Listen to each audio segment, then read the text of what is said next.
Hola a todos, os voy a enseñar mi máquina casera de corte de poliestireno expandido o corcho, para que nos entendamos. Funciona con una resistencia de calor que lo que hace es derretir levemente el corcho en una sección muy fina para hacer un corte. Aquí veis cómo está cortando el corcho, ¿vale? El corte es muy limpio y eso es lo que buscamos, para no tener que andar con cúter y limas. Al ser un pelito la resistencia, por así decirlo, podemos hacer distintas formas, tanto curvas como redondeadas, etcétera, etcétera, etcétera. Además, con mi máquina podemos hacer cortes en ángulo. Os voy a enseñar el procedimiento de construcción mediante imágenes, ¿vale? Que fui haciendo a medida que iba construyendo la máquina. Está todo hecho con material reciclado. Entonces, vamos a empezar a ver cómo la he hecho. Bueno, la base parte de una madera reciclada de un mueble viejo que, como veis, estaba bastante deteriorada, tenía agujeros en distintos lugares, muescas y restos de pintura de spray negro. Posteriormente trataré esta madera limándola y aplicando masilla para mejorar el aspecto visual. Y bueno, como veis, he utilizado también dos pilares, por así decirlo, de metal, dos perfiles de aluminio de forma cilíndrica y con la posibilidad de incorporar tornillos en ambos extremos, o sea que tienen un agujero métrico. Esa madera deteriorada era demasiado grande y además tenía muchas imperfecciones en los cortes y decidí hacerla más pequeña. Para eso, mediante una sierra de calar, hice un corte para retirar el trozo más deteriorado que había en el tablero. Una vez retirada esa parte del tablero, decidí aplicar masilla en los agujeros y posteriormente lijar toda la superficie para retirar los restos de pintura negra y las imperfecciones superficiales. De este modo, pues tiene un aspecto bastante más bonito. Después, como el tablero en cuestión era muy grande, decidí recortar de él también la parte de arriba de la máquina. Como veis, tiene una forma determinada. Esto es para posteriormente poder hacer el corte con ángulo.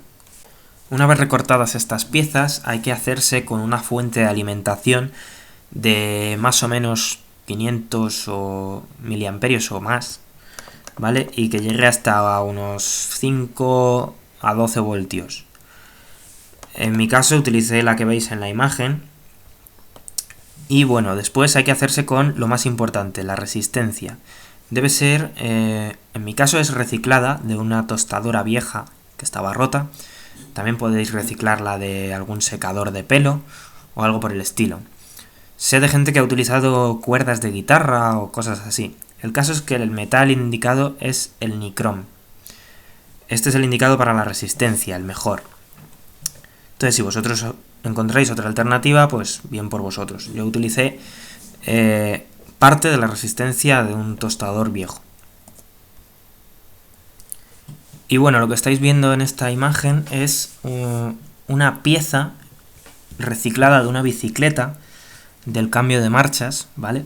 Junto con un perno que permite insertar en él una varilla roscada.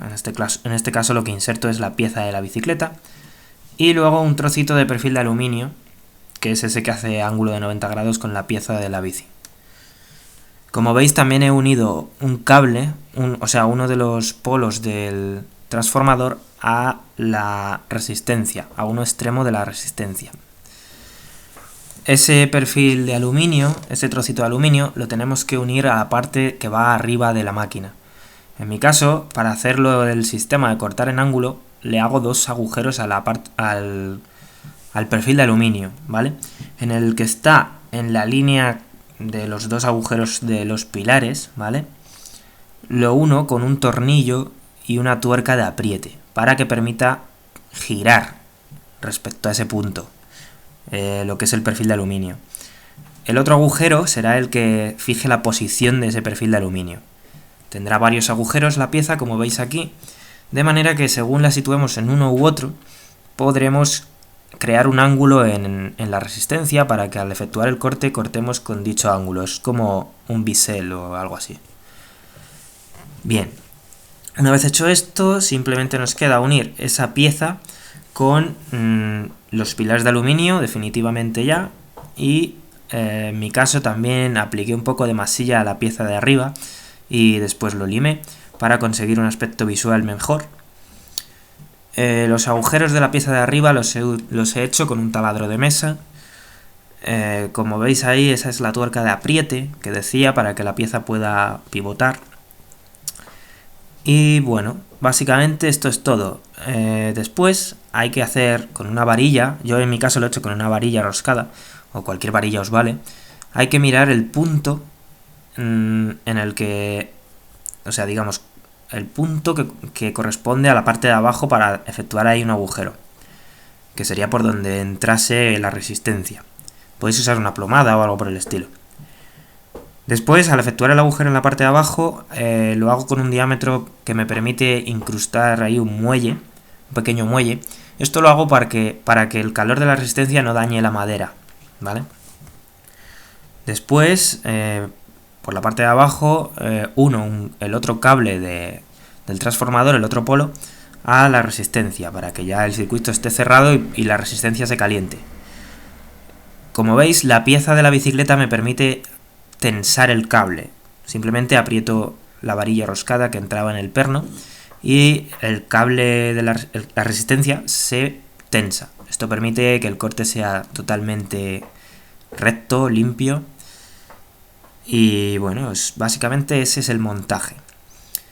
Cuando efectuéis cortes por expand, corcho, poliestireno expandido, etc., lo que tenéis que hacer es usar una mascarilla, a poder ser, porque esto al derretir el corcho genera una serie de gases que son tóxicos, y yo os recomiendo hacerlo en un espacio con mucha ventilación, a poder ser incluso en el exterior, ¿vale? Y eso es todo. Si os ha gustado mi idea, tenéis alguna duda, o seguramente no habréis entendido muchas de las cosas que explico, porque es muy difícil de explicar sin verlo y sin verlo en persona, ¿vale?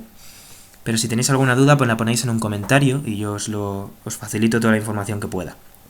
Eso es todo, y suerte. Hasta el siguiente vídeo.